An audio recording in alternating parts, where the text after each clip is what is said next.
Jedi utilise la force pour la connaissance et la défense. Jamais la Jedi. Ce sont des clients très importants, ils ne peuvent pas attendre. Eh ben, ils vont apprendre. Nous avons juré de protéger jusqu'à la mort la pierre du temps. Et j'ai juré de plus manger de glace, mais pareil qu'on a créé un parfum pour moi. Ah, ça nous botte tous de t'entendre dire ça. Il faut avouer que voir Donnie massacrer un nazi, c'est presque aussi chouette que d'aller au cinoche. Bienvenue dans ce nouvel épisode de LCDS. LCDS, c'est le format critique de la nuit des sorties, où on analyse un film ou une série. Et pour ce faire, je suis comme d'habitude avec Al. Bonsoir Al. Bonsoir Ista, comment ça va? Ça va et toi? Ça va. Écoute, un petit peu malade, mais tranquille. Et ouais, on revient sur un film qui n'est pas récent, mais qui est lié à l'actualité, puisque Joker Folia 2 arrive. Et au moment où cet épisode sort, donc il sortira demain, normalement. Et ouais, du coup, on revient sur le premier Joker, qui a été, je pense, un des gros phénomènes de ces dernières années en termes de cinéma. D'avant Covid, même. Je pense que le Covid, c'est un bon repère, maintenant. Ouais, effectivement. Et t'as lu des comics sur le Joker ou pas? Oui, j'en ai lu un, mais je m'en souviens plus très bien. Après, j'ai lu Killing Joke. Oui, on peut dire que c'est un peu, c'est un peu un comic Joker, quoi. Mais il y en avait un où il y avait des dessins un peu bizarres et tout, qui reprenaient un peu le design de celui de The Dark Knight. Je sais pas si tu vois, mais voilà, j'avais lu celui-là. Moi, je sais qu'il y a le comics Joker. Ouais, c'est celui-là, je crois. Bah, je crois que c'est celui-là, hein, mais qui est pas mal aussi.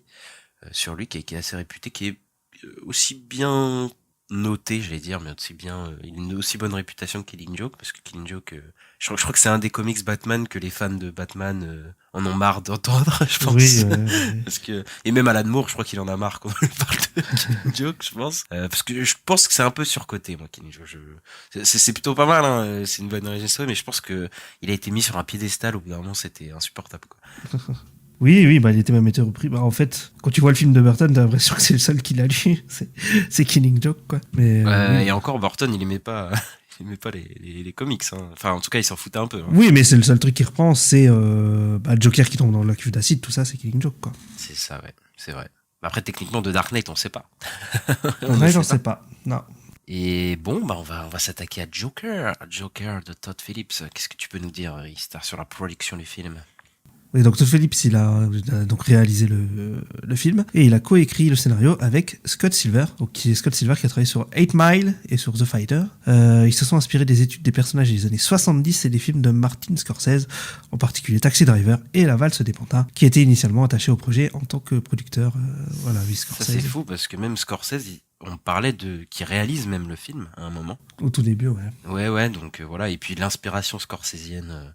Bon, on en reparlera, mais effectivement, c'est très, très, très flagrant dans le film. Et bah déjà, première chose qu'on peut revenir dessus, c'est quand même Todd Phillips. C'est, tu vois, à l'époque, je pense que tu te dis, mais attends, le mec qui a fait, qui est un réalisateur de comédie, qui fait la trilogie Very Bad Trip, qui a fait War Dogs juste avant, tu te dis, mais attends, le mec va faire un film Joker. Oui, c'est bizarre. C'était trop bizarre déjà à l'époque, dès que c'était annoncé.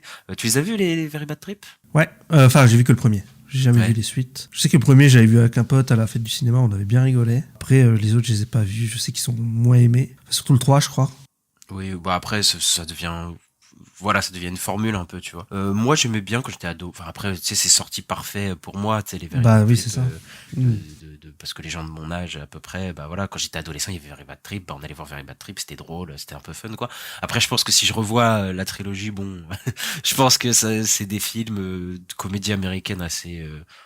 peut-être un peu lambda et tout. Après, il y avait quand même des gros acteurs dedans, quand même. Il y avait Bradley Cooper, etc. Donc, c'était pas un gros acteur à l'époque, là. Sur le coup. C'est vrai. Ouais, c'est vrai. C'était pas... Moi, je connaissais pas la première fois. Oui, moi aussi, non, probablement. Mais c'est marrant de revenir dessus et de voir quand même les acteurs qu'il y avait dedans. Et ouais, je pense que c'est sympa, mais sans plus. Et il avait fait War Dogs. Je sais pas si t'avais vu War Dogs. Du coup, c'est avec Miles Teller et comment il s'appelle, John Hale. Et franchement, déjà, on sent l'inspiration scorsésienne à ce moment-là. C'est un peu un rise and fall de deux mecs un peu paumés qui, je crois, qu'ils font du trafic d'armes ou un truc comme ça. Enfin, ouais. tu vois, genre le truc, tu vois. Et lui, on t'annonce qu'il va réaliser Joker, un film un peu d'auteur et tout. Tu sais, tu fais, quand tu regardes le truc un peu de l'extérieur, tu te dis, mais attends, c'est trop bizarre, quoi. Ouais, bah c'était, oui, ouais, complètement. Hein. C'était toujours des comédies qu'il faisait. Et oui, pareil, moi je me disais, c'est bizarre aussi. C'est très étrange comme choix. Effectivement, le film n'a pas du tout le ton Very Bad Trip, en tout cas. Voilà. Non, pas du tout. Et le film a été un succès.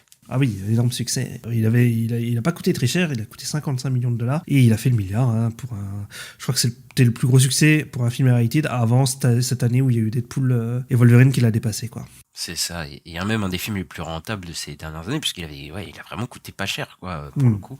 Et le phénomène a été direct. Même un succès surprise, hein. Je sais pas si tu te souviens à l'époque. Mais moi, quand le film est sorti, tu sais, moi j'allais le voir en plus parce que j'étais fan de comics. En plus, moi, Batman, je le rappelle à chaque émission, mais c'est mon super-héros préféré. Et du coup, là, le truc sort, et, tu sais, on me dit que le film cartonne, mais tu sais, je suis pas encore dans les chiffres de box-office. Bah oui. J'ai vu le truc, mais je me suis dit, mais attends, c'est un truc de malade, quand même, le succès du film. Tu te souviens de l'effet que ça avait fait, toi? Oui, bon, on s'y attendait pas, hein. De toute façon, on s'y attendait pas du tout. Bah, déjà, quand il a gagné des prix et tout, le Lion d'Or, à la Mostra de Venise, ça nous avait déjà surpris de fou parce que c'était avant la sortie. Alors que c'est un festival assez réputé, tout ça, qu'il y a un film sur un... De super-héros, de comic book movie, quoi. Ouais, oui, c'est vrai que c'est rare. Enfin, c'est jamais arrivé qu'un film de comic book gagne ça, quoi. Et aux Oscars, le film a gagné 2 Oscars, quand même, pour Joaquin Phoenix et pour la musique. Et donc, c'est quand même, tu vois, il a été nommé plein de fois aussi, meilleur réalisateur, meilleur film, etc. C'est extrêmement rare, quand même, pour ce genre de film. De fou. Un film qui aurait pu l'avoir, c'est peut-être The Dark Knight, mais c'est un Oscar ou quoi? Qui a rien eu, je crois. Il a eu l'Oscar du meilleur second rôle pour Heath Ledger. Ok. À l'époque. Oui, un titre posthume aussi. Donc bon. Et oui, et puis c'est la deuxième fois d'ailleurs que le même personnage reçoit, il me semble, le 2 fois du coup la statuette, puisque Joker, c'est 2 fois le Joker. Mais je crois que peut-être c'est déjà arrivé une autre fois, mais je ne sais plus. Ah si, je suis bête. Il y a eu Le Parrain, par exemple, où Vito Corleone a eu 2 fois l'Oscar. Pour les 2 films. Marlon Brando et pour Le Parrain de Robert De Niro à l'époque. Et ouais, donc ça a été un phénomène direct dans le monde. Je me souviens des gens. Après, je crois qu'il y a eu Halloween un mois après, et c'était la fête à se déguiser en Joker. Les gens portaient des masques du Joker et tout. Enfin, c'est devenu vraiment... Il n'y avait pas aussi ça, le clown aussi à ce moment-là? C'est possible qu'il y avait ça aussi. Mais après, je me souviens qu'à Halloween, il y avait des gens qui se déguisaient déjà en Joker de Todd Phillips. Oui. Parce que c'était la fête, quoi. C'était le truc. Et le succès, surprise, d'un film R-rated, à petit budget... Et je pense que c'est dû au fait qu'on n'avait pas trop vu ça dans le domaine du super-héros, surtout qu'il arrive au bon moment, je pense, parce qu'il arrive au moment où le cinéma de super-héros, on arrive à 2019, on est dans un pic du cinéma de super-héros, vraiment, Marvel et un niveau, voilà. Bon, d'ici c'est plus compliqué à ce moment-là, mais voilà, c'est un peu le pic et tous les films font le milliard, etc. Mais il y a aussi cette critique envers le film de super-héros que beaucoup de super-héros, un film de super-héros se ressemblent, etc., etc. Et là, je pense que c'est quand même un truc qu'on n'avait jamais vraiment vu avant, parce que le film, il est vendu comme un genre de film d'auteur et sans le côté blockbuster, parce que le côté film d'auteur, je pense que The Dark Knight, c'était un peu, il était un peu dans ça, mais il y avait quand même le côté blockbuster, c'était des trucs à 150-200 millions de patates quand même, tu vois, de Dark Knight, etc. Et là, c'était vraiment le petit film autorisant, c'était vraiment, et en plus la même année, t'avais Avengers Endgame, t'avais l'impression que c'était 2 opposés, quoi, ça avait rien à voir, quoi. Et au moment où le DCU est en train de crever, donc ça relance un peu DC dans certains sens, d'aller dans une autre direction et... Ouais, bon, ça serait mieux d'arrêter, mais bon, Non, mais dans le sens où le DCU, il était mort, et là c'était un autre truc DC qui était pas lié au DCU, qui marchait, contrairement au DCU qui faisait que se casser la gueule, et je pense que ça a même précipité la fin du DCU, hein, le projet de Joker. Après, pas vraiment, parce que l'année d'avant, il y a Aquaman en décembre, quoi. C'est vrai qu'il y avait Aquaman qui maintenait un peu le truc, mais après, je crois qu'il n'y a plus rien après Aquaman. Hein, il y a Shazam 2.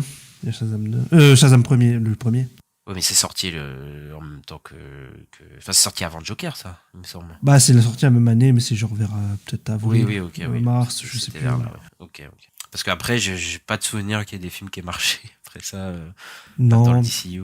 Et puis après, il y a eu 2 Batman, et je crois que là, c'était le coup de grâce de Batman qui marche et les autres du DCU qui marchent pas. Je pense que c'était en mode, ok, on va aller ailleurs, quoi. Et ouais, du coup, on va parler du film, même si le film, il y a eu quand même beaucoup de scandales à sa sortie, je sais pas si tu te souviens.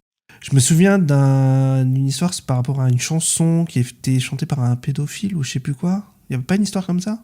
Il me semble que oui, il y a une reprise dans le film d'une chanson de quelqu'un, oui, je crois qu'il y a eu des problèmes, et du coup il va toucher des royalties pour le film, et donc voilà, c'était un peu mal vu. Mais il y a eu aussi le truc des mass shootings, je sais pas si tu te souviens. Non, je sais plus. Alors, en fait, les mass shootings aux États-Unis, c'est que quand il y a malheureusement des tueries de masse, ça s'appelle, voilà, en français. Et il y en a eu une au moment de The Dark Knight, où The Dark Knight est sorti Ça, je me souviens. Ouais. en 2008, et il y a eu un mec qui a tué des gens, je crois, dans un cinéma, et qui a dit qu'il était le Joker, et c'est devenu voilà, un truc viral. Et à la sortie du film Joker, il y avait des gens qui ont un peu milité contre ce film parce que c'est un film ultra violent avec la figure du Joker. Et il y avait ce truc ça va créer entre guillemets des tueurs des tueries de masse, etc. Donc il y avait toute cette controversie, je sais pas comment dire, cette controverse, je crois en français tout simplement. Des fois je réfléchis en anglais, je sais pas pourquoi. Et ouais, donc du coup déjà le film avant de sortir, il y a quand même eu pas mal de scandales. Mais après je pense que ça met aussi beaucoup un gros coup de pub au film, malheureusement. À travers ça, quoi. Ah bah complètement. Mais oui, mais je me souviens de cette histoire de... Mais il s'est rien passé sur le coup pour Joker. Parce que je me souviens Il me semble pas. Non, il me semble qu'au final, ça a été. Il n'y a pas eu de... Mais de Dark Knight, oui, il y y a eu... c'était très compliqué. Hein. Ouais. Et du coup, la production du film a été un peu chaotique parfois, hein, parce que apparemment, il y a eu des grosses tensions entre De Niro et Joaquin Phoenix. Donc apparemment ils se sont pas vraiment entendus. Après en vrai de vrai, Robert De Niro était pas si présent dans le film que ça. On le voit pas beaucoup. Mais c'est marrant parce que c'est deux personnes qui sont adeptes de l'acting studio. On l'appelle l'acting. Donc vraiment de se mettre dans la peau du personnage. Et oui, même en dehors des tournages, quoi. C'est ça, de vraiment rentrer, travailler sur son personnage pendant plusieurs mois, pourrait vraiment le devenir, etc. Et alors que au final ça a pas du tout matché, malgré qu'ils aient ça en commun. Et ouais, voilà, on va attaquer quand même la critique. Ouais, ok, let's go. Une toute petite requête. Ouais. Quand vous m'appellerez sur le plateau, vous pourriez me présenter sous le nom de Joker?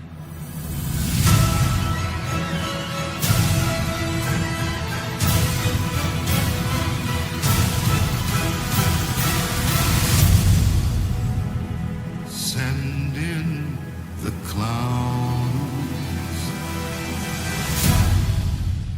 En 1981, Arthur Fleck travaille dans une agence de clowns à Gotham City. Méprisé et incompris par ceux qui lui font face, il mène une morne vie, en marge de la société et habite dans un immeuble miteux avec sa mère Penny. Un soir, il se fait agresser dans le métro par 3 traders de Wayne Enterprise alcoolisés, le poussant à les tuer en retour. Son geste inspire à une partie de la population l'idée de s'en prendre eux aussi aux puissants. Donc on retrouve Joaquin Phoenix dans le rôle titre, Robert De Niro, Zazie Beetz et un tas d'autres acteurs. Et je vais te poser la question, la fameuse Ista. Maintenant, même avec le recul, après, ça fait 5 ans du coup que le film est sorti, tu l'as revu, je pense que c'est la combienième fois que tu revois le film? Enfin, que tu vois le film du coup? Oh, ça doit être la 3e, je crois. La 3e fois. Qu'est-ce que tu penses rapidement, sommairement, de Joker de Todd Phillips? Qu'est-ce que je pense? Alors, je pense que c'est un bon film. Déjà. Joaquin Phoenix, il joue très bien, il est super, franchement. Moi, je le trouve hyper convaincant et tout, il est super en Joker. Je trouve que c'est bien filmé, il y a des beaux plans, il y a des beaux shots, franchement, il y a de la couleur, ce qui change de certains films de super-héros. Mais j'ai eu l'impression, là, en le revoyant, que tout reste un peu en surface. Ouais. Dans ses thèmes, dans ses thématiques et tout. Et que, en fait, ça raconte pas grand-chose, quoi. Alors, je sais pas si c'est moi qui ai pas tout saisi le film ou quoi. Peut-être tu me diras si t'as vu quelque chose de profond ou quoi. Mais même sur le discours qui pourrait être le discours anti-riche, manger les riches, tout ça, je trouve que c'est très léger, quoi. Et je trouve que en fait tout est très léger dans le film. Au final, j'ai l'impression que le film fait un peu genre d'être un film intelligent, alors qu'il est pas tellement. Et il y a un peu ce côté... Ouais, nous on fait un vrai film, on fait pas vos films de super-héros à la con. qui m'agace un peu. Et moi, l'approche réaliste, c'est pas ce que j'adore. De toute façon, dans les comic book movies. Donc, je trouve que c'est bien, mais c'est pas mon film de super-héros préféré. Ce le sera jamais. Voilà. Ouais, écoute, surprenamment, je partage quand même quasiment entièrement ton avis, hein, en fait, sur le film. Je pense que les défauts du film, déjà, c'est Joaquin Phoenix et on va dire ce qui réussit dans le film, c'est Joaquin Phoenix. En fait, je pense que c'est son plus gros défaut et sa plus grosse qualité, dans le sens où je pense que tout ce qui est mis autour du film, c'est un peu le personnage du Joker, en fait, de Arthur Fleck. Mais en même temps, je trouve qu'il aspire un peu tout autour de lui, malheureusement. Et en fait, il laisse pas trop la place à d'autres trucs d'exister, d'autres personnages. Et oui, effectivement, il fait beaucoup de surface, je pense, sur beaucoup de choses. Et je pense que c'est pour ça aussi que beaucoup de gens ont un peu revendiqué le film un peu politiquement et tout. C'est parce que tout le monde peut s'y retrouver en fait dans ce film, puisque on va dire qu'il va pas au bout des choses, de certaines choses quoi. Donc pour moi le seul truc où il va vraiment un peu au bout, c'est vraiment le personnage en fait de Joker. Fleck en fait, hein, c'est lui quoi. Mais tout ce qui est autour, le truc politique, on a essayé de lui mettre dessus. Effectivement, il y a un petit truc politique, mais il est tellement pas assez poussé que finalement, oui, non, c'est pas c'est pas le film politique que beaucoup ont dit pour moi en tout cas. Maintenant après, je trouve que c'est quand même un bon film quand même parce Ouais. que je trouve qu'il a des qualités que beaucoup de films de divertissement américains n'ont pas, je pense.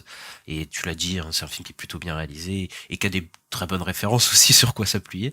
Donc c'est plutôt pas mal, même si je trouve qu'il n'égale pas les films dont il fait référence, hein, donc les films de Martin Scorsese, mais on en reparlera. Mais c'est vrai qu'il y a une hystérie autour du film à sa sortie, genre que ce soit positif ou négatif, même au final, même si il y a eu quand même, enfin à la sortie du film, les critiques étaient tous dithyrambiques, hein, de n'importe où étaient dithyrambiques. Les gens disaient que c'était le meilleur film de super-héros de tous les temps. Je pense pas, même si à l'époque où je l'ai vu, j'avais pris quand même une claque, hein, je dois dire, parce que, mais je pense aussi que c'est dû au fait parce que en fait, j'avais pas vraiment vu ça, et surtout à ce moment-là où on se tapait des 6 ou 7 films de super-héros par an. Oui, c'était autre chose. Et là, tu voyais vraiment autre chose. Bah, c'est vrai que ça nous changeait, ça faisait un coup de frais, quoi, sur ce truc-là. Mais oui, avec le recul, on se rend compte que quand même il y a des problèmes dans le film et que oui, c'est pas un grand film pour moi, quoi. Mais je trouve que ça va, tu vois, en termes de parcours de personnage et tout, je trouve que c'est un film qui fonctionne plutôt pas mal. Mais je trouve qu'il y a aussi une hystérie un peu négative autour du film, en mode, tu sais, c'est le film sur la société, tu sais, il y a des gens qui se moquent un peu du film. Ça disait que c'était le film des Gilets jaunes et tout, ouais, bon. Oui, enfin bref, je trouve qu'il y a plein soit dans les deux cas, je trouve que c'est pas nul, c'est pas le meilleur film, je trouve que ça va, c'est plutôt un bon film, ça se tient plutôt pas mal, quoi. Même si au début j'étais assez réticent parce que l'idée de faire quand même une origin story au Joker. Ouais, un peu, ouais. Au début, quand tu connais un peu le truc, tu fais, ah, putain, c'est un peu, en plus, il y a pas de Batman et tout. Au début, j'étais un peu réticent, quand même, au truc. Au final, je trouve que ça va, ça se tient plutôt bien, même si on va parler des raccroches avec les comic books. Je trouve qu'il y a des bonnes idées, et il y a des trucs qui sont malheureusement pas assez poussés. Mais, je te propose qu'on parle quand même du plus gros truc du film, Arthur Fleck. Joaquin Phoenix. Moi, je l'avais connu, Joaquin Phoenix, chez James Gray. James Gray, donc un cinéaste américain. Il avait fait pas mal de films avec lui. Il avait fait La Nuit nous appartient, qui était pas mal. Il a fait The Yards. Il avait fait Two Lovers. Two Lovers, qui est un super film aussi avec Joaquin Phoenix. C'est là que je l'ai un peu connu. Et lui, il a fait un petit peu sa route, Joaquin Phoenix, parce qu'il a fait des films un peu populaires. Dans le début des années 2000, il avait fait Gladiator. Hein. Mais il a fait beaucoup de films un peu d'auteurs d'américains. Il était chez Paul Thomas Anderson, etc. Et qu'est-ce que tu penses de sa performance? Qu'est-ce que tu penses du personnage aussi, sa manière de jouer, mais aussi de comment il s'habille, sa manière de s'exprimer? Il a un truc très spécial et même son évolution, Ista. Le perso, dans son évolution, il est logique sur le coup. Après, déjà, il y a un truc, moi, pendant le film, là, revoyant, je me suis demandé si tout n'était pas dans sa tête. Donc, parce qu'il y a des trucs quand même bizarres. Je trouve, par exemple, sur la voisine, là, clairement, il s'imagine tout, quoi. Enfin, pour moi, c'est pas logique. Une meuf que tu stalk et tout. Genre, tu sais, il la stalk, il la suit partout et tout, et elle se tombe amoureux de lui. Non. Mais en fait, quand on revoit le film, on dit, évidemment que c'est dans sa tête, tu vois. Enfin, désolé, on spoil, hein, d'ailleurs, mais bon, je pense que c'était assez, le film est sorti depuis 5 ans, bon, c'était assez logique pour nous. Mais oui, on rentre vraiment dans sa psyché, son personnage, et c'est vrai qu'il y a quand même un travail sur est-ce qu'on arrive à distinguer la réalité de ce qui est dans sa tête, en fait.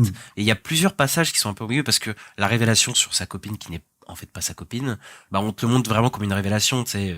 Voilà, on te montre qu'en fait il parlait tout seul à chaque fois, il était pas là et tout. Mais t'as quand même des scènes où je sais pas, tu sais, c'est bizarre des fois, hein. On sait pas trop, ou même, tu sais, par exemple, il y a un moment, il rentre dans l'opéra, tu sais, pour aller voir. Oui, ça aussi. Et personne le voit vraiment, donc tu sais pas si c'est dans sa tête, si fantasme. Il y a ça, mais même moi je me dis comment c'est possible qu'il vive avec sa mère alors que sa mère elle a des antécédents psychiatriques. Il y a eu le père adoptif qui les a tapés, qui a attaché le gamin au radiateur et tout. Genre comment ça se fait qu'ils vivent dans un appart tous les deux?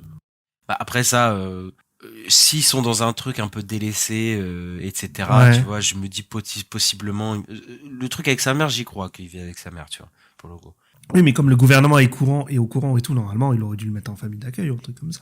Ouais, mais le truc, c'est que là, on est quand même dans une situation, dans un Gotham où les gens, C'est vrai qu'on a Gotham, les autres c'est instances vrai. en ont rien à foutre de ces gens-là, donc Après, il y a pas j'imagine- de, en fait, comme il y a pas de vrai travail sur Gotham. Bah, il y a un travail C'est juste la visuel, ville, quoi. mais après, tu vois, la grève des éboueurs et tout ça, on s'y intéresse pas vraiment. Enfin, Non, genre, non. par contre, visuellement, on en reparlera, mais je trouve qu'il y a un vrai travail là-dessus. Ok. Mais quand même, pour revenir à Joaquin Phoenix, bon, il va nous dire c'est la méthode acting, il a perdu je sais pas combien de kilos Ah oui. pour le rôle, tu sais, la fameuse promo, tu connais. Et bon, ça se voit, hein, il est ultra maigre au début du film. Enfin, là, vraiment, Ouais, de fou. tu sais, quand tu le vois de dos, là, avec Mm. son recroquevillé et tout ça, c'est assez spécial. Il a son costume à la fin, hyper flashy. Tu l'aimes bien, son costume, son maquillage? Bah, moi, j'aime bien. Ouais, j'aime plutôt bien, en fait. Étonnamment. Mais, ouais. Déjà, j'aime bien quand le Joker, il est en costume. En costume cravate. Tu vois, pas comme celui de Jared Leto, quoi. Bah, lui, c'est un Mac. C'est très spécial, quoi. Ouais. Mais pour revenir à Arthur Fleck, la meilleure idée du film, selon moi, pour Joker, c'est quand même son rire. Je trouve que là, bah, c'est quand Ah même oui. un truc assez iconique du personnage, hein, le rire du Joker. Et là, ils en ont fait une pathologie, une maladie, en fait, hein, où en gros, il est obligé il rigole à des moments où enfin, sans faire exprès, entre guillemets, il peut pas s'arrêter de rire. Et du coup, il se force à rire. Je trouve que, bah, déjà, l'acting est plutôt bon à ces moments-là. Et en fait, ça se voit que ça lui fait mal. Tu sais, quand il rigole, Oui, il s'arrête oui, pas, oui. et qu'il a envie d'arrêter.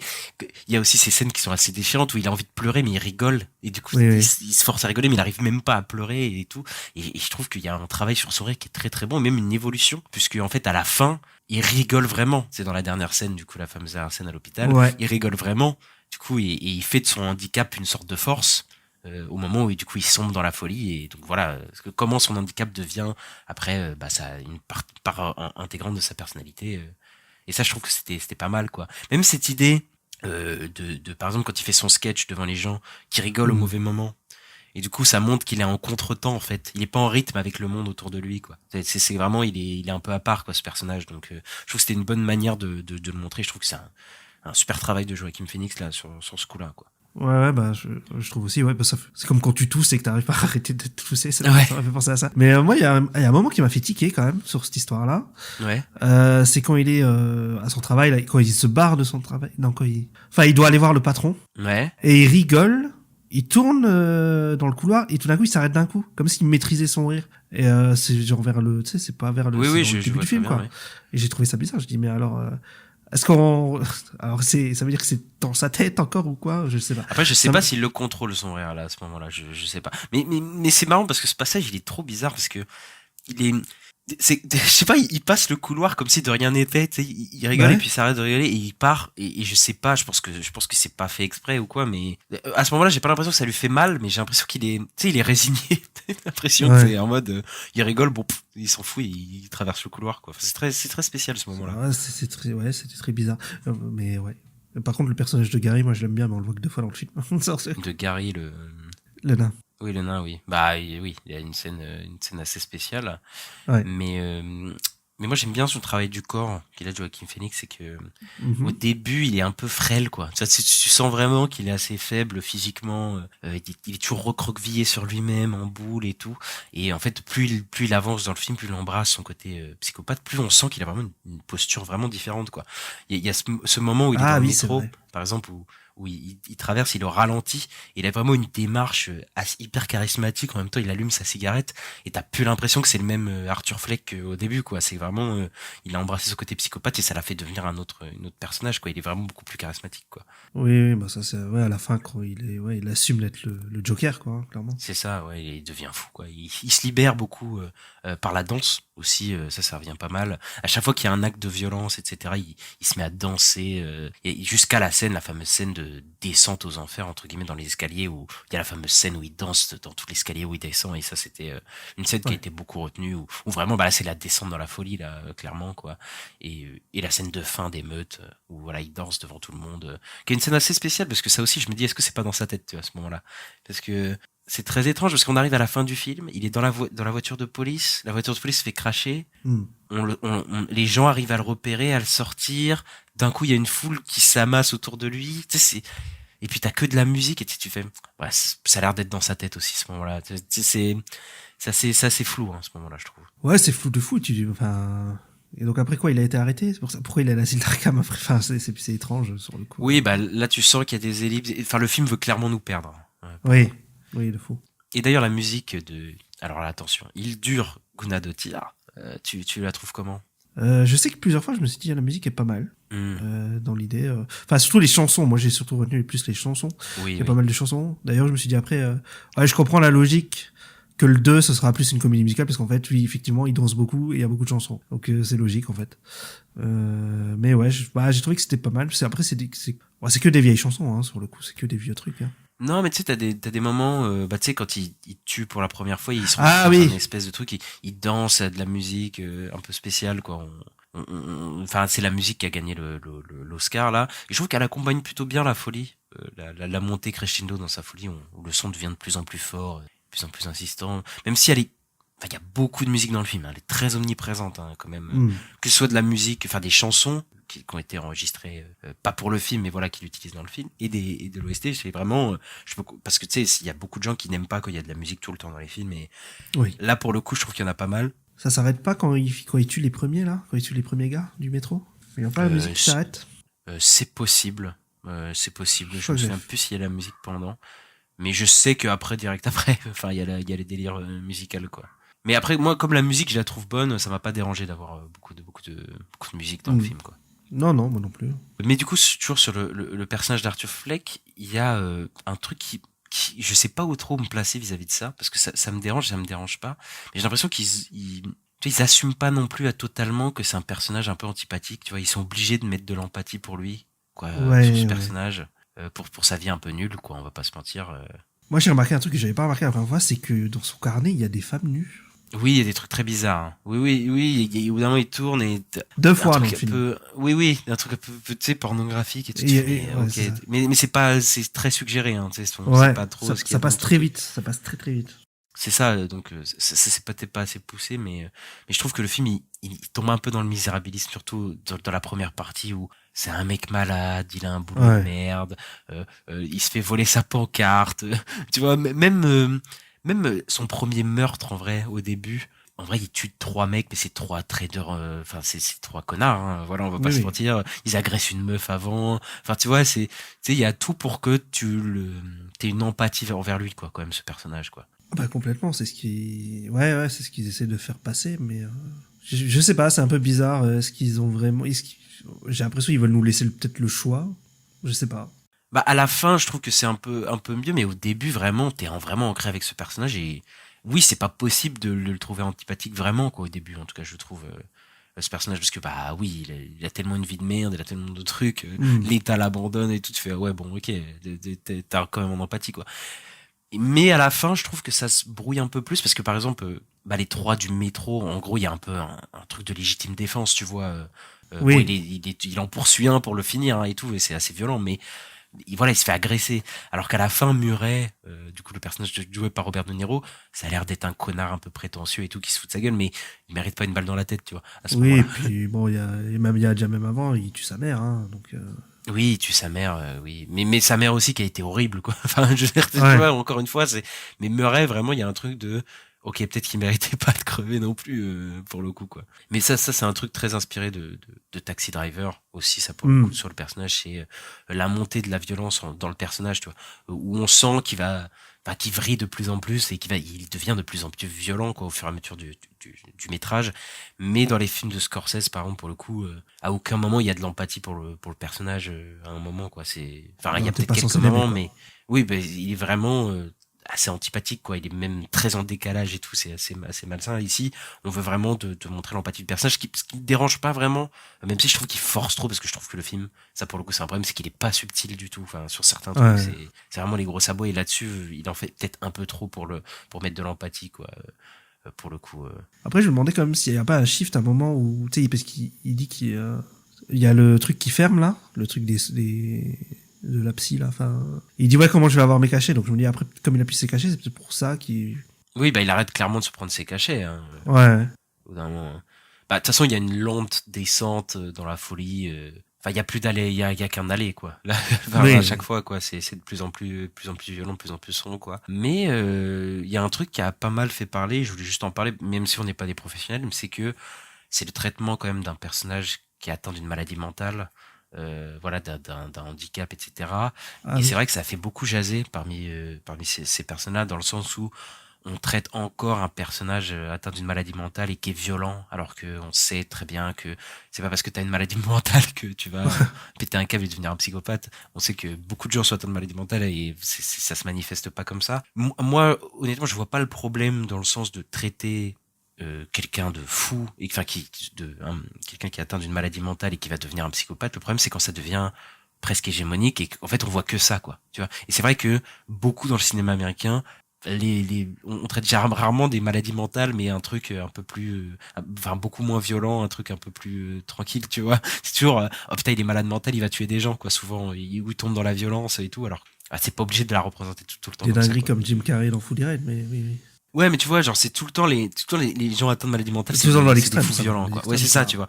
Il y a d'autres manières de les représenter, quand même. Et ça, pour le coup, je comprends les gens qui ont parlé du film à ce niveau-là, quoi. Ouais, mais après, c'est le Joker aussi, quoi. Oui, bah après, c'est pour ça que je dis qu'en fait, le film en lui-même, ça me dérange pas, mais c'est juste que quand il y a trop de films qui font ça, au bout d'un moment, je peux comprendre que les gens Ah bah sûr. qui atteignent Bien ces sûr. trucs-là, on peut plus, quoi. Ouais, pareil. Est-ce qu'on peut parler aussi de l'aspect politique? Ouais, bah je voulais en parler, justement. Bah vas-y, lance-toi. Bah justement, dans... Il y a un truc, je trouve, au final, je dis que ça reste très en surface, parce qu'en fait, qu'est-ce qu'il dit tu sais, à la fin, quand il est au talk show, ils lui disent, ouais, vous voulez être un symbole et tout, il dit non, ouais, en fait, c'est juste, vous êtes tous des pourris, quoi. Oui. Et en fait, tu vois, au final, c'est tout en surface, c'est juste, ouais, bah tout le monde, c'est des merdes. Et je vais buter tout le monde.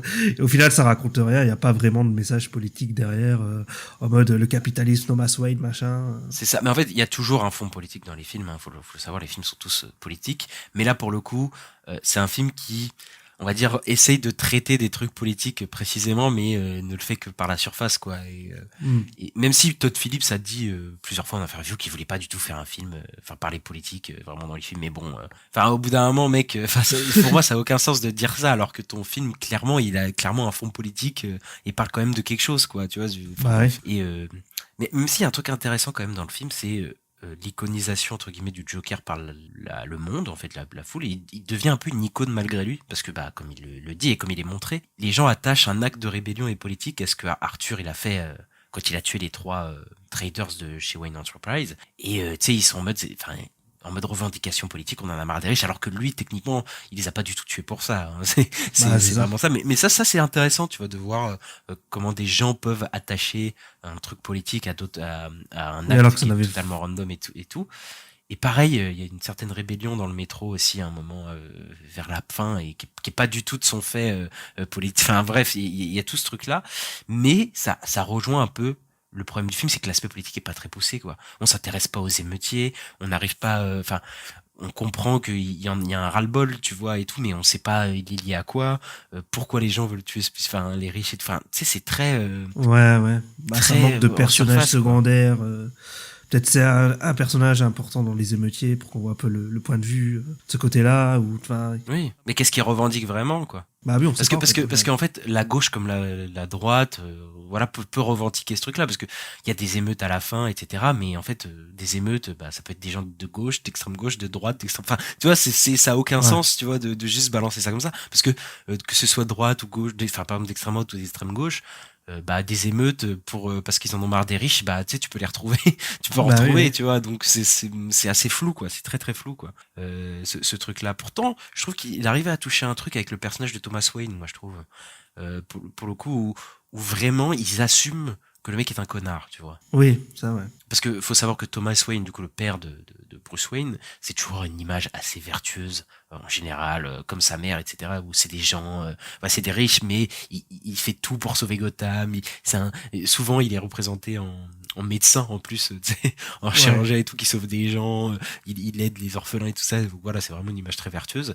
J'ai l'impression que ça a un peu changé depuis le Batman de Telltale. Je crois que c'est arrivé plusieurs fois dans les comics avant le Batman de Telltale que Thomas Wayne est un peu égratigné, mais je les ai pas lus. Donc voilà, mais je sais que c'est déjà arrivé un peu dans les comics.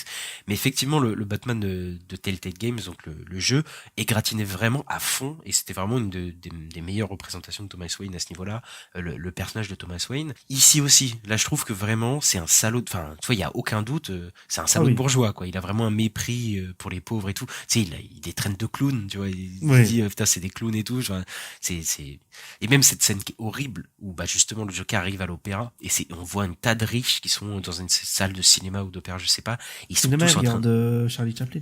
Mais c'est ça, ils regardent Les Temps modernes, qui est un film qui parle des ouvriers et des gens qui galèrent, et alors que eux c'est des gros riches qui se gavent et tout, alors que c'est un film qui était justement Les Temps modernes, qui dénonçait beaucoup les riches et l'industrialisation, etc. Tu vois. Et c'est horrible que les mecs soient en train de rigoler devant ça, alors que il y a 2 secondes le mec traitait les pauvres de clowns, tu vois. Et là tu fais ok, oui, là c'est vraiment, t'as vraiment de l'antipathie pour ce personnage direct, quoi. Mais après c'est encore dans la logique aussi de créer de l'empathie pour Arthur Fleck. Bah c'est ça, hein. De toute façon tout le long ils font que ça. Il faut beaucoup nous attacher à lui, hein. Ils veulent qu'on ait son point de vue, hein, de toute façon, je pense que c'est ça, complètement ça. Et il joue aussi sur le fait que peut-être c'est le père de Arthur Fleck. Ça, c'était une idée quand ils l'ont annoncé. J'étais en mode oula. Ouais, j'étais oula où ils vont. Au final, c'est pas le cas. Donc ça va. Et heureusement, tu vois, c'est encore un autre délire. Mais c'est vrai que quand ils ont annoncé le truc, j'ai fait ah merde, ils vont encore rattacher le truc de en fait Bruce Wayne et le Joker sont liés, etc. à ce point-là et tout. J'étais là, franchement c'est un peu gros quand même. Ça aurait été vraiment gros. Mais il en fait trop par contre pour rallier la mort des parents encore une fois. Oui, bah c'est la toute fin du film, donc bon, mais ils refont la scène de l'allée et de la mort des parents. Non mais encore une fois, le collier de perles et tout, tu fais t'étais obligé de me refaire la même. En plus, je la trouve pas très bien faite parce qu'après t'as juste un plan où tu vois Bruce il est juste debout comme ça, il bouge pas. Oui. Bizarre ce plan. Il est bizarre. Ouais, non mais pour moi ça manque de subtilité clairement ce passage-là. Ça aurait pu être en fait mieux fait, quoi, parce que encore que tu vois, de montrer juste un mec qui va dans l'allée et tu coupes, pour moi ça m'allait, parce que de montrer le collier de perles, enfin vraiment j'étais en mode franchement tu forces, quoi. Après c'est logique avec l'histoire que t'as avec Thomas Wayne quand même dans le film. Oui, bien sûr, oui. Tu vois, le fait que ce soit les mecs déguisés en clown qui butent les riches. Oui, je suis d'accord, mais ce truc de rattacher, je trouve qu'il est assumé au niveau de Thomas Wayne, mais par exemple Bruce Wayne, tu vois, tu le vois dans l'allée, ça te fait rien, parce que le petit, il a même pas parlé, je crois, quand il a rencontré Arthur Fleck. Non. Il parle même pas. Si, il dit juste son nom, il dit je suis Bruce, c'est tout. Oui, c'est sûr. Parce qu'après, il y a Alfred qui arrive. Oui, il y a Alfred qui arrive, ouais. Mais ça, encore une fois, c'est pour ça aussi que je trouve que ce que je disais en intro, genre, Joaquin Phoenix, c'est la qualité, le défaut du film, c'est que la caméra est tellement braquée sur lui tout le temps. C'est vraiment, hein, je crois qu'il y a quasiment pas un plan où il est pas là, quasiment, il est vraiment, tout est fait pour avoir la caméra sur sa tête, quoi, que tous les autres personnages sont aspirés, en fait. Et ils sont pas vraiment creusés. Par exemple, sa relation avec la fille, en fait, elle est pas très poussée, en fait, au final. Elle est, bah non, il y a rien. Il y a 2-3 scènes pour faire un twist à la fin. Bruce non plus, c'est pas très poussé. Même son ancien taf et tout ça. En fait, il y a pas mal de trucs, de pistes, mais c'est pas, malheureusement, ça aurait mérité plus, quoi. Non, mais rien est vraiment développé autour de lui. C'est vraiment lui. C'est ça, quoi. Et c'est tout. Et ouais. Murray aussi, par exemple, Murray, le personnage de Murray, Nero. Ouais. Au final, il est dans la meilleure scène du film, je pense, pour moi, hein, la scène du talk show, mais au final, il est pas très poussé, quoi. Qui est reprise de The Dark Knight Returns, ça, par contre. De quoi? Bah, la scène du talk show, c'est dans Dark Knight Returns que le Joker, il bute, ah oui, c'est vrai. Returns. C'est vrai, oui, non, bien vu. Bien vu. C'est qu'à l'époque, quand j'avais vu qu'il y avait une scène talk show, j'ai dit, ils vont refaire la scène des comics, quoi. Mais par contre, cette scène, je la trouve vraiment bien faite, là. Pour le coup, en termes de montée en tension et tout, je la trouve vraiment super, quoi. Tu sens la tension monter jusqu'à que ça va exploser et ça déçoit pas, quoi. En plus, il s'entraîne un peu, parce que plusieurs fois il s'entraîne pour le talk show, mais à la fin il finit par se mettre une balle dans la tête, enfin, soi-disant, il se met une balle dans la tête, tu vois. Donc, tu penses qu'il va potentiellement se mettre une balle dans la tête et en fait non, il tue sur Murray et je trouve que cette scène c'est la meilleure scène du film. Ouais, moi je trouve que de toute façon j'ai beaucoup aimé là en voyant les 30 dernières minutes du film. En fait quand il embrasse le rôle de Joker, en fait. Oui. Peut-être un peu long les 1h30 d'avant pour ce que ça raconte, quoi, mais la fin est chouette. C'est vrai qu'il y a un creux au moment où il va chercher ses origines avec sa mère et tout dans l'asile et pour voir et tout. En plus c'est lourd, c'est appuyé, tu sais, pour bien Ouais. mettre. Il a été adopté, il s'est fait frapper et tout, tu vois. Tiens, encore une fois, on va bien te montrer que l'empathie pour le personnage, et c'est un peu chiant, quoi. Mais pour revenir sur l'aspect entre guillemets visuel du film, il y a ce truc d'être un peu dans un truc plus intimiste, hein, autorisant. On Oui. est vraiment en contraste avec Marvel, voilà. On est dans les rues et tout, voilà.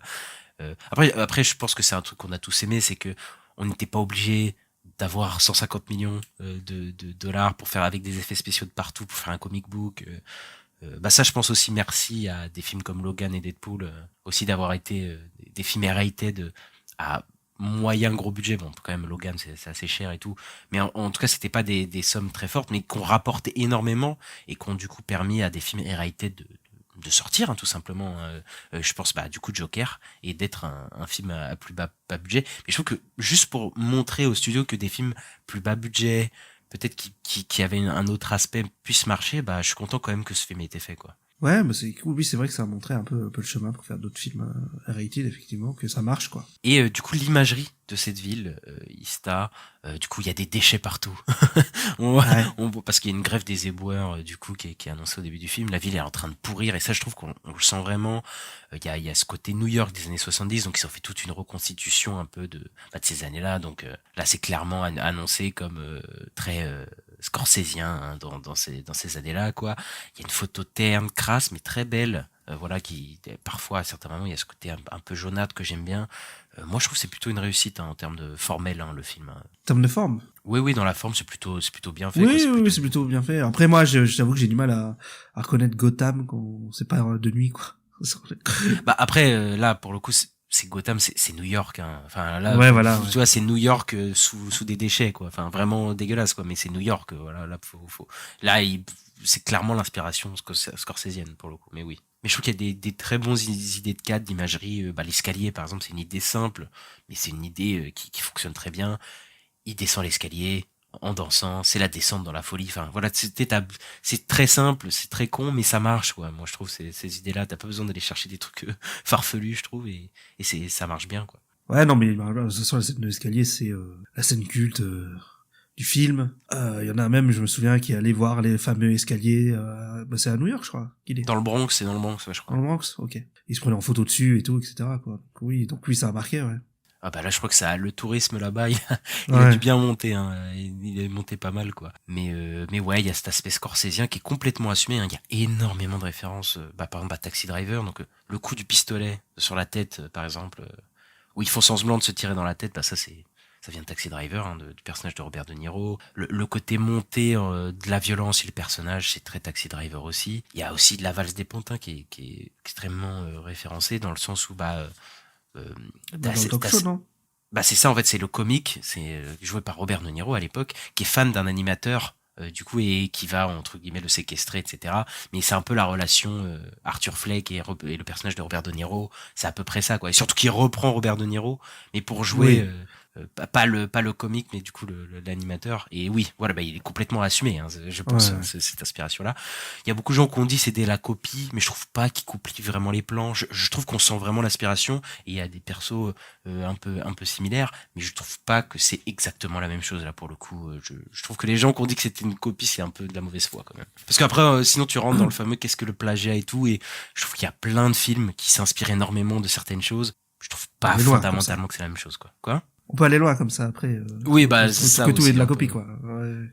On peut aller très loin, je trouve, sur ces trucs-là, oui. Et surtout que, au final, oui, ça se ressemble, mais c'est pas la même chose. Je veux dire, le Joker n'a pas la même relation avec tout le monde. Je veux dire, avec c'est par exemple, pas la le même personnage de histoire, Thomas de toute façon. Wayne, c'est pas la même histoire. Même s'il y a cette idée de montée de violence, ces personnages, Oui. ça se ressemble. Il y a des trucs qui viennent sur l'inspiration, mais après moi, l'idée de plagiat, déjà, je trouve que c'est une idée qui est très floue, hein, au cinéma, etc. Donc voilà. Bah, déjà, si tu mélanges deux films, il y a pas de plagiat. Bah oui, mais surtout tu vois, c'est pas les mêmes acteurs, tu vois, c'est Ah pas oui, réalisé c'est pareil, autre chose, tu quoi. vois, c'est toute une science qui est pas la même chose, c'est toute une alchimie qui te donne pas du tout la même chose. Donc même c'est pour ça même que des remakes, tu peux faire un remake presque plan pour plan. Si t'as pas les mêmes acteurs, t'as pas le même chef-op, et tu vois, c'est pas la même chose, ça donne pas la même chose pour moi. Oui, non, mais ce sera pas le même film, ouais. C'est ça, tu vois, pour moi. Donc Bah, ouais, les ouais. trucs de plagiat, bon, Oui, plagiat en film, c'est compliqué, hein, quand même. Hein. bah je trouve personnellement après. Et ouais, on a plusieurs pistes narratives qui sont pas toutes réussies, donc on a parlé. Mais il y a vraiment un truc narratif que je trouve bizarre. Moi, c'est la petite copine. Ouais. Je trouve que c'est un peu en dehors du truc. Je sais pas ce que tu veux dire, mais genre là, il a cette histoire avec Thomas Wayne, mais qui est aussi reliée à sa mère. Oui. Et même qui est en rapport avec De Niro, pourquoi il se fait inviter sur le talk show, etc. Je trouve qu'ils arrivent plutôt bien à entrelacer ces trucs-là. Mais le truc de sa copine, j'ai l'impression que c'est juste là pour faire un twist, en vrai. Bah ouais, parce qu'il y a pas vraiment de lien avec son histoire à lui. À part qu'il essaye d'être un comédien de stand-up, peut-être. Mais même ça, tu vois, t'avais pas besoin de la copine pour avoir Bah ça et tout. non, en fait. Moi, j'ai l'impression que c'est juste pour faire un twist, quoi. Pour faire quoi? Pour faire un twist, quoi. Pour dire, attends, elle était pas là depuis le début et tout. Ouais, bah c'est peut-être pour montrer dans l'idée que, voilà, ça va pas bien dans sa tête, quoi. Ouais, mais tu vois, encore une fois, ça appuie encore plus sur tout, parce que, est-ce que t'avais vraiment besoin de ça pour montrer que le personnage devient Non, fou? mais c'est... Ouais, le film, tu disais, il est pas subtil aussi, donc... Ah oui, mais je trouve qu'il est balourd, quoi. Il est vraiment balourd sur ces trucs-là. Et même la scène de révélation, je la trouve balourde de fou, quoi. Enfin, tu sais, on te montre toutes les scènes où il est avec elle, mais en fait, il était pas là, quoi. Et tu fais, oui, ben, tu comprends ça, tu vois, t'as pas besoin de me le montrer. De toute façon, je le comprends direct quand elle arrive, elle dit, qui êtes-vous? Ah ouais, vous Oui. habitez là-bas, vous appelez Arthur, non? T'as pas besoin de forcer, quoi. Ouais. Oui, non, mais il y a... Mais peut-être parce qu'ils se disent, ouais, on cible quand même aussi tu sais, les débiles là qui aiment bien les films de super-héros. Ouais, mais ça, c'est prendre son public pour des débiles. Ouais. C'est complètement, tout le monde comprend, tu vois. Il faut pas, tu vois, laisse le personnage, le public est assez intelligent. Non, mais ce que je t'ai dit, c'est qu'il y a peut-être un petit peu un mépris du public de super-héros qui apprécie ce genre de film. C'est possible. Après ça, je connais pas assez Todd Phillips pour savoir ça, tu vois. Et même les gens qui ont travaillé avec lui, mais voilà, quoi. Et même pareil pour la révélation sur la mère. On a un flashback sur la mère qui est plus jeune dans le truc et tout. Je trouve que ça alourdit encore pour créer un genre d'effet de surprise, quoi. Pareil, j'ai pas trop... ouais. Flashback, mais en plus lui il est dedans et tout. Enfin, j'ai rien compris. C'était bizarre. Oui, sur elle qui est jeune, alors que, enfin, tu sais, tu dis, oh, tu peux alléger ton film, tu peux le rendre plus tranquille, quoi. Mais il y avait même pas besoin d'avoir cette scène, en fait. C'est sûr. En plus, c'est tout, quoi. tu pouvais encore être encore plus cryptique, je trouve, parce que, tu vois, il y a quand même pas mal de passages en film où on se demande, encore une fois, qu'est-ce qui relève du délire et de la réalité. Et le film joue beaucoup avec notre perception. Et il y a plein de moments où on saura pas, mais ces moments-là, tu vois, ça l'appuie tellement que tu sais, tu vois, il y a plus de doute, quoi. Il y a plus de doute, quoi, sur ces trucs-là. Oui, t'as compris qu'il était adopté, t'as pas besoin d'avoir... Oui, t'as compris qu'il est adopté, t'as compris que c'est un truc qui était dans sa tête. Enfin, oh là là, laisse un peu respirer, quoi, ton film, quoi. Enfin, bref. Est-ce que t'as d'autres choses à remarquer sur le film, peut-être? Bah, Gary. Ces scènes-là, l'a mis mal à l'aise beaucoup de gens. Ouais, bah après, ouais, mais je l'aime bien parce qu'en fait, en plus, Gary, c'est le seul mec qui l'aime bien. Il dit, toi, t'as été le seul gentil avec moi. Oui, bah c'est le seul aussi qui est un peu plus différent. C'est ça qui aussi. a un Ouais. handicap. Mais de ce que j'avais compris, c'est ce personnage-là, c'était un acolyte du Joker dans des vieux comics et tout. Donc c'est pour ça, en fait, c'est. Oui, c'est un petit clin d'œil aussi. Ouais. Mais c'est un personnage, je trouve qu'on le voit que 2 fois, mais je sais pas, je trouve qu'il a un truc et c'est dommage qu'on le voit pas plus. Bah, il est empathique aussi parce que bah voilà, de son handicap. Enfin, on voit le parallèle qu'ils veulent faire entre lui et le Joker et tout. Mais il sert qu'à ça au final, quoi. C'est un peu dommage, quoi. Bah, c'est un peu ça, oui, aussi. Encore une fois, mais bon. Et du coup, est-ce que c'était dans sa tête le film, Ista? C'était les théories à l'époque. Ouais, c'est vrai qu'on se disait tous ça. Ouais. Bah, moi, je me demande est-ce que le Joker Folia 2 va nous donner peut-être la réponse, hein. Je sais pas. Ça va être bizarre la suite. Là, on peut aborder direct la suite qui arrive. Moi, je trouve que c'est un peu bizarre cette suite parce que la fin, surtout la dernière phrase qu'il dit en mode, tu sais, lui demande pourquoi vous rigolez, il dit, ouais, vous pourriez pas savoir. Je trouve qu'elle est assez cryptique, tu vois. Et même ça finit un peu sur une fin un peu ouverte, tu vois, où tu sais pas trop ça va. Je trouve que ça a pas besoin d'une suite du tout, quoi, ce film. Et là, même à la fin du film, là, parce que du coup, je l'ai revu, pour moi, c'est clair et net que l'idée de faire un Folie à 2, c'est bizarre. Enfin, je suis sûr qu'ils avaient pas pensé à ça du tout, quoi. De faire non, c'est sûr. Mais ils nous disaient à l'époque qu'il y aurait pas de suite et tout, hein. Oui, ils avaient parce dit. qu'ils pensaient pas faire le milliard, je pense, hein. Ah bah déjà, je pense pas, mais enfin voilà, je pense que ça peut potentiellement gâcher une fin, la fin de ce film-là, moi. Ouais, bah je pense aussi, malheureusement, mais bon. On verra bien ce que ça donne, c'est pour bientôt, hein. Bah t'as pas d'attente de toute façon sur celui-là. Je sais pas, non, j'ai pas spécialement raison. Joker, c'est pas un film que j'adore, donc non, j'irai le voir, mais bon, je pense que Joaquin Phoenix et Lady Gaga, ils vont faire le taf, tu vois. Ouais. Mais l'histoire elle-même, je suis un peu sceptique. Et en plus là, on part sur un truc full comédie musicale, de ce que j'ai compris. Donc je sais pas si. Après, ça, ils l'ont, tu sais, ça, c'est ça aussi la question. Il y en a plusieurs qui ont dit, Todd Phillips, le directeur de la photo, dit, c'est pas une comédie musicale. Ouais, même Lady Pas une Gaga. musicale et tout. Donc, on verra quand le film sortira, parce que je crois que la musique a une grande place dans le film. Mais après, peut-être, ce sera traité comme dans le premier film, où la musique a une grosse place, mais c'est pas vraiment un musical non plus. Ah, je sais pas. Faudra voir ce qu'ils font, quoi. Mais après, prendre Lady Gaga, tu voulais chanter, hein. Bah bien Pour sûr. moi, Ouais, non mais en plus je crois que c'est dit, elle a dit non mais c'est pas comme une vraie comédie musicale, c'est que là ça va chanter quand ce sera nécessaire et tout. Bah oui, comme une comédie musicale. ouais, c'est un peu ça, quoi. Mais après, tu sais, on est quand même maintenant, faut pas du tout dire que ton film est une comédie musicale, enfin un musical, Ouais, c'est parce ça. qu'apparemment, je crois que ça rébute des gens, donc toute la promo, ils te disent que non, quoi, et ouais, bon, c'est assez spécial, quoi. C'est complètement une comédie musicale, ça sera complètement. Bah, de toute façon, on en parlera à la semaine pro, de toute façon. Bien sûr. On reviendra là-dessus. Et ouais, moi je suis pas fan en plus des musicals, donc là je suis déjà en train de, tu vois, d'être saoulé, quoi. Et le film se fait un peu descendre, hein, d'ailleurs.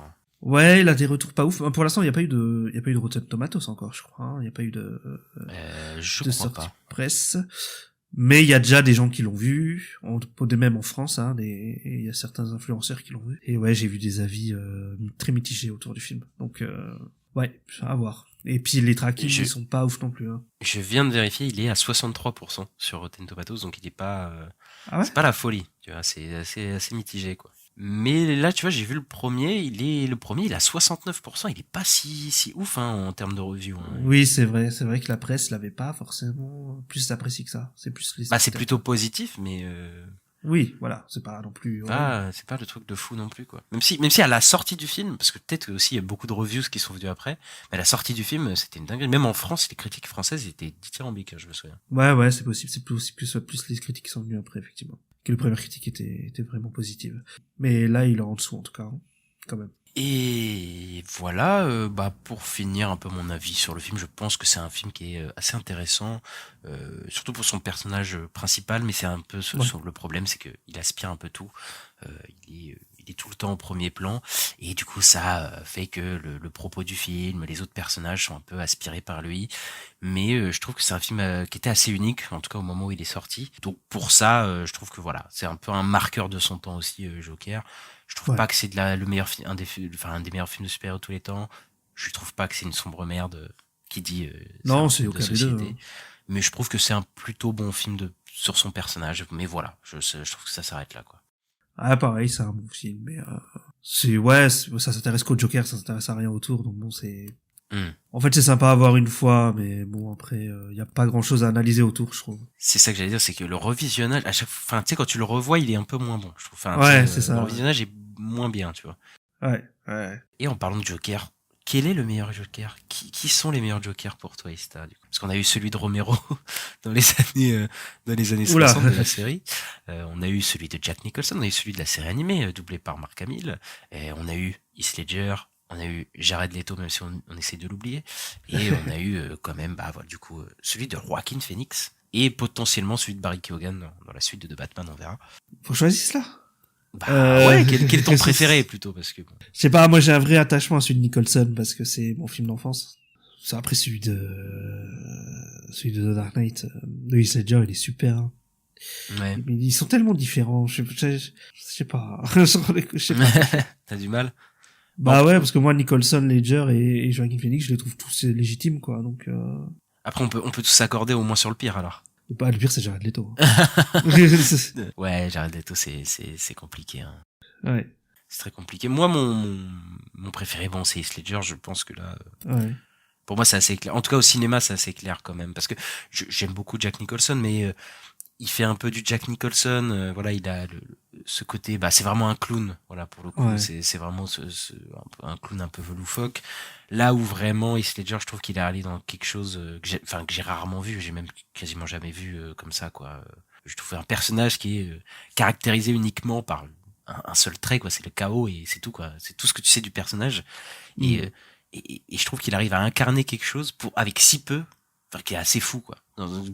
Parce que, Ouais. tu vois, t'as pas d'origine story, tu sais pas d'où tu viens, il a dû créer tout un truc, quoi, avec Nolan, etc. Et je trouve que c'est inégalé, quoi. Et c'est fou de comprendre tout d'un personnage. C'est un personnage aussi riche, mais en étant rien, en final, en étant un truc aussi vague, quoi. Et c'est pour ça, je trouve ça assez incroyable.